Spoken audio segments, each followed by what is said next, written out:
Now I want to talk about a topic that applies for relation plot and also applies for different kind of visualization, and this is the topic of faceting.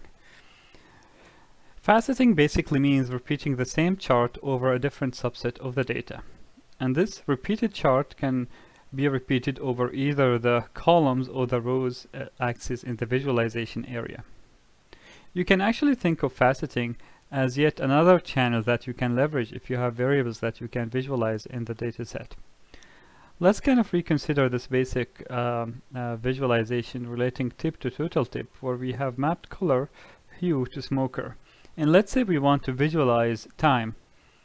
Now we can leverage another channel such as style, and that's going to create a different marker depending on the time, lunch or dinner. But you can see that the chart is kind of cluttered here. Alright, so it's really hard to tell the difference between lunch and dinner just looking at this chart, especially that you've got different colors.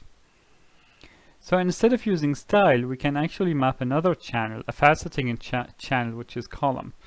So I can create two columns, a column for lunch and a column for dinner, by mapping column to time. I can also facet by rows. I can map row to time, and in this case I've got two rows for each one of the times, lunch and dinner. And I actually have a combination of both if I have two variables that I want to produce a subset for each combination. Here is an example of creating a facet for both column and row, and this is using the fMR data. And I basically created a subset of that line chart relating the time point to signal. But I have repeated this chart for both region and event, different regions and different events.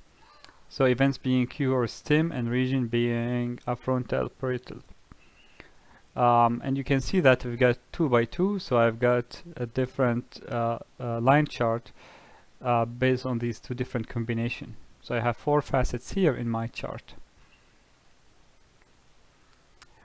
Here's another example where I have only faceted across the columns axis. By default, you get the charts across columns. So if you have many values of the variables you're faceting for, you're gonna get kind of a chart that contains many of these columns.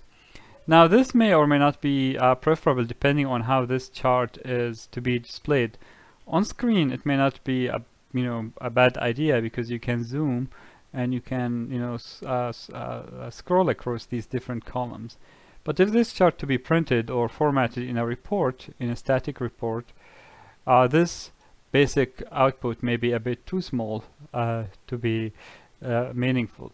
So we have another option here, which is wrapping, and here I wrap those columns based on 5, so I'm going to get 5 per row, right, 5 columns, and the rest of them will be wrapped. So as you can see here, faceting is really useful to show up, and compare and contrast the relationship across categories in our data. Next, we move on to visualizing distributions of data. Now, in contrast to visualizing relationship between two variables, visualizing distribution, or at least visualizing univariate distribution, focus on one variable. You basically want to see where the values of that variable kind of lie in. Let's move on and load this dataset. This is again one of the built-in datasets called Penguin. And this dataset contains, different measurements of penguins, as we can see here. We've got the species, the island, different physiognomical properties here, as well as the sex of the penguin. Let's focus on flipper length. And to visualize the distribution of flicker lengths, we can basically create a histogram. So the basic function here is called distribution plot, which by default is going to create a histogram. So this is kind of the same as the relationship between relation plot and scatter and line plot. We can call upon distribution plot, pass in the data equals to penguins, or just penguins in the beginning, and then provide the variables that we want to visualize the distribution across, which is by default, which is not by default, which is flipper length here in this case. So this distribution plot, for example, we can already see here that The most common flipper length is about 195 millimeters here. And you also can see that the distribution has kind of a bimodal shape where you've got many flippers around 195, but also many flippers here around 215 millimeter in length. Now by default, distribution plot and hist plot are going to choose a bin size.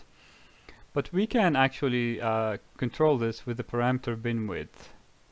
So for example, if you want to create a bin for each 3 values, a bin width of 3, we can set the parameter bin width to be equal to 3. That's again an example of fine-tuning the kind of the default behavior of the plot by looking at what kind of parameters it offers us. So let's set bin width equals to 3, and in this case you've got to see a more kind of fine-grained histogram. It really depends on the data you have. If you have a large data set, then you can actually settle with a fine-grained distribution plot. If it's too fine-grained, the distribution plot becomes a bit meaningless because you've got a lot of variance and zigzagging here. If it's too wide, it yet again becomes less meaningful because you're binning many things together, and hence the distribution is lost.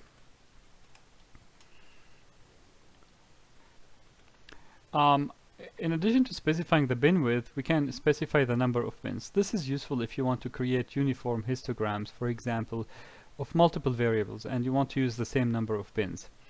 You know, for example, in this data we've got variables such as flipper length, and we've got other variables here. Let's take a look at bill depth, for example. So we can repeat the same histogram with the same number of bin, and this is going to create histograms that look alike, and will be useful to have them in the same report or in the same notebook. They will be really comparable here. You can compare and contrast the distribution of these two variables.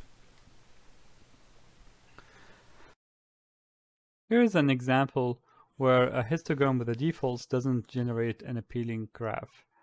In this case, let's look at the TIPS dataset and we do the distribution plot for size. That's basically the relative count of parties of different size. In this case, you can see that most of parties in the data are 2 people parties, 3 or 4, and rarely we get 1, 5, or 6. But this histogram is not really appealing because of the different variance across these cases, as well as the appearance of gaps, because Seaborn is trying to bin 2, 3, 2, 1, 2, 3, 0, 1, 2, 2, 3, 4, 2, 3, 3 to 4 together in one bin. So we've got these gaps here, and this is because Seaborn is assuming you've got more values here, which it couldn't find. Instead, we can set the bins explicitly among the values of interest. In this case, the values of interest are 1 to 7. So here we don't get any gaps in the resulting histogram. The other option here is to tell Seaborn that size is not a continuous variable. Although it's a numerical variable, we don't have values with decimal points. We don't have fractions. So we set the discrete parameter to be true, and then Seaborn is going to treat it as a categorical variable. We can actually change the scale of that variable using a parameter called scale. So that's kind of another fine-tuning parameter that we can play with, that will leave a bit of gap in between the different bars in the histogram. Now, similar to what we've seen in a relation plot, we can map another variable into our histogram. So we have access to the color channel using the hue parameter. So let's say I want to visualize the distribution of flipper length, but I'm also interested in showing this distribution per species. So what I can do here, I can map it to color, and that's going to create histograms that overlap on each other with a certain degree of transparency. There are more parameters here. One of them is to kind of connect the bars together, and this is the parameter element equals to step, and this will create a step plot. Which is even more desirable here because you've got those different distributions overlaid without the clutter of the boundaries of the bars on top of each other. Or we can stack them to get stacked histograms. So here you get the overall distribution, but you also get the contribution of each one of these different species to that distribution. Yet again, you can actually stack those or place those different histograms side by side, and this is using the value dodge to the parameter multiple. We can also do faceting. So we can facet, for example, on the columns in the row. And in this example here, we get a histogram or the flipper length distribution per sex. So we get one histogram for male and one histogram for female. So you can see here with those basic options, we can create histograms, and we can also include other variables into equations. So we see how the distribution of one variable varies for other variables in the data. In all of these examples, you can see that Seaborn by default is creating a histogram based on the count. Many often we are interested in different ways of reporting the contribution of a certain value than simply counting it.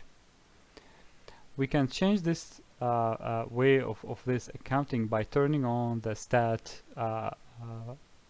parameter.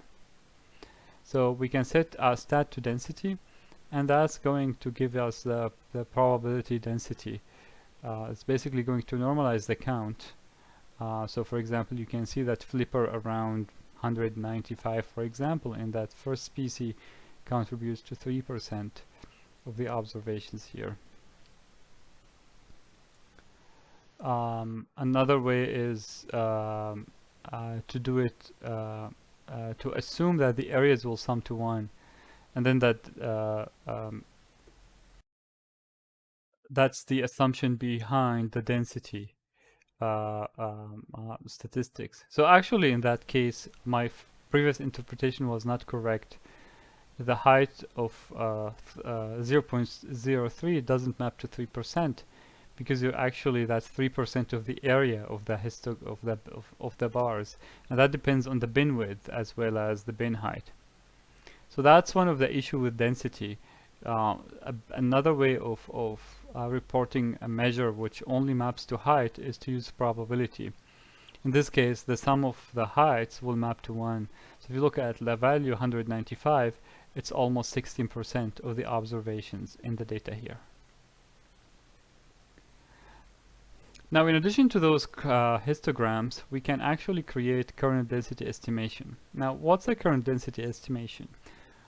It's basically a smooth version of a histogram. The histogram really depends on what you've got as data. The current density estimation will assume that this data comes from a larger population and is going to smooth the data based on some of the assumptions you give it. By default, it's going to use a smoother called a kernel density estimator. So let's take a look at the first example here. Again, by default, this plot is going to create a histogram. If we put the kind to current density estimator, we're going to see that it's going to smooth that distribution using the kernel density estimator. So you can see it's kind of assuming there is a smooth distribution of the underlying population data from which we've got this sample here. This is making assumptions about the underlying population of the data, so we can actually change some of these parameters by kind of fine-tuning the parameters of the kernel density estimator. So one of them is to change the smoothing bandwidth, and this is going to give us a more kind of a smooth and more kind of fine-grained shape of that distribution.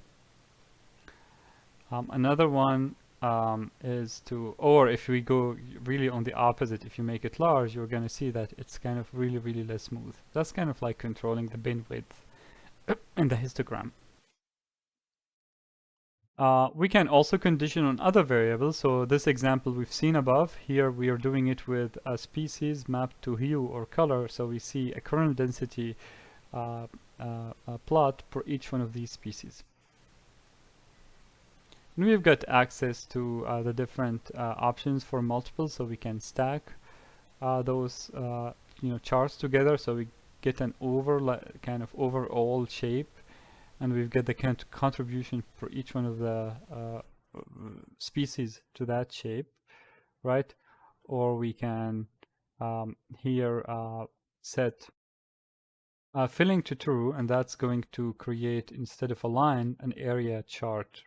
This is not going to stack them together because we did not set multiple to stack. This is going to show them, but instead of showing them as lines, which is the default, is going just to fill them in.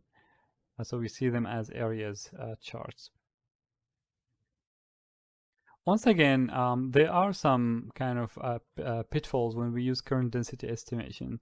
And this is because this technique really assumes or makes assumptions about the underlying data. More importantly, it really assumes the data is large. So if your data is not large, probably smoothing it is not going to make a lot of sense. So we can see here with the tips data. And with the tips data, you can see that the kernel density estimation assumes the data is going to be unbounded here. It goes from -infinity to infinity, so you really get a distribution for really large tips, which doesn't exist here. It's kind of like an extrapolation. So we can actually set that with a cut parameter to fine-tune kind of the amount to which the kernel density will extend.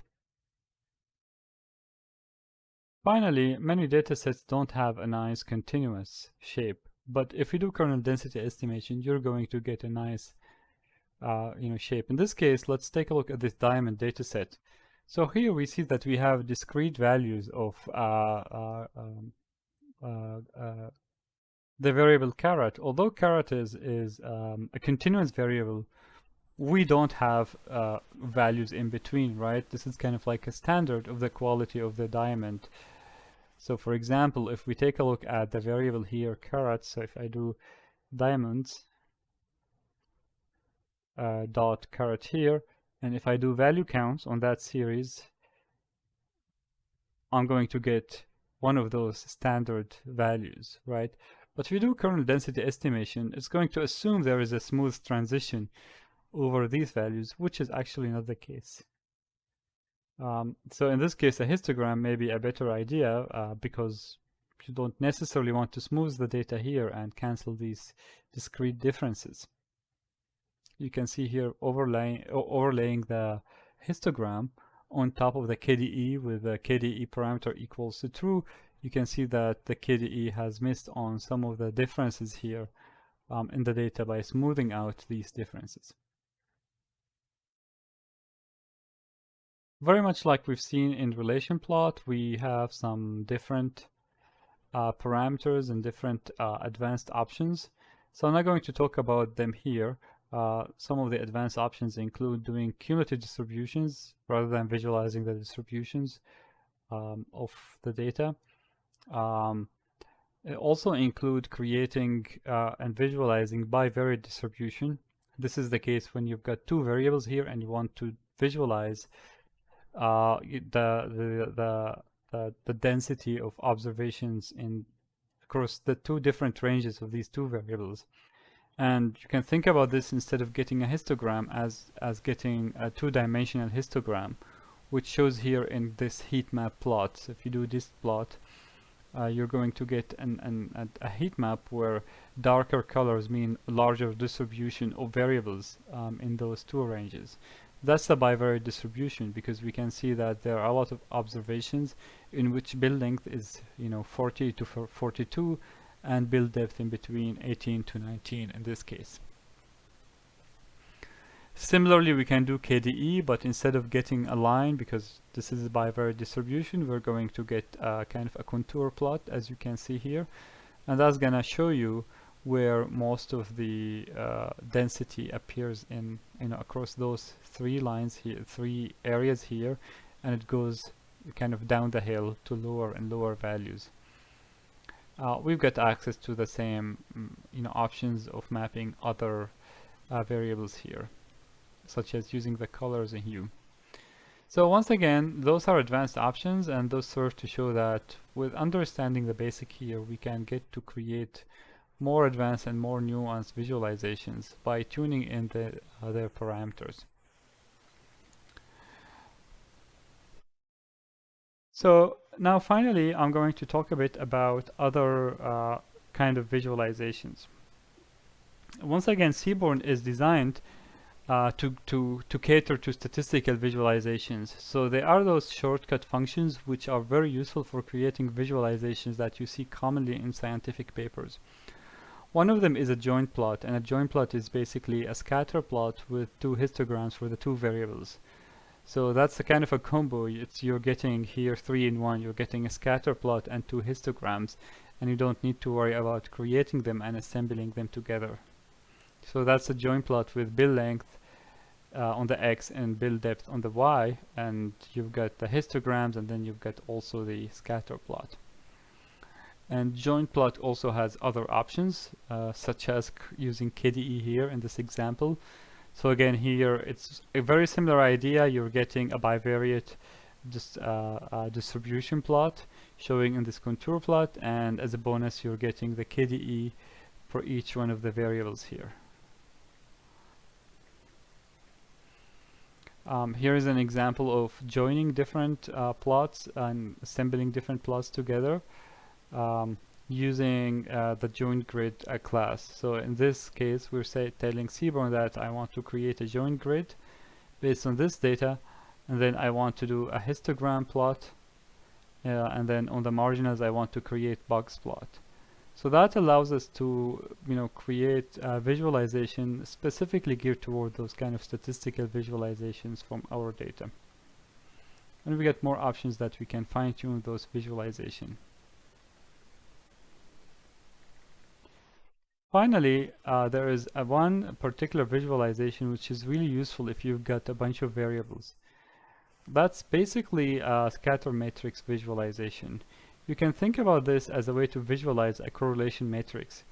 Basically, this visualization is creating a scatter plot for each two pairs of variables in the data, and it's all going to also create a histogram for each variable.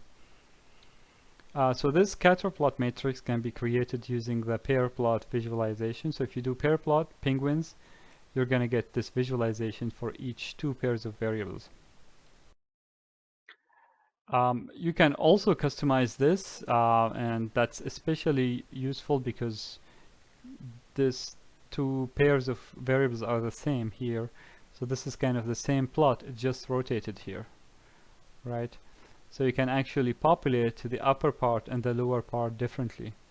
And this again uses pair grid. So you create the basic pair grid, and then you tell Seaborn what do you want to map in the upper part, what do you want to map in the lower part, and what do you want to map on the diagonal, and that's going to give you a kind of a custom pair plot here, and it's kind of very useful because you're visualizing your whole data set in one visualization, in one big visualization.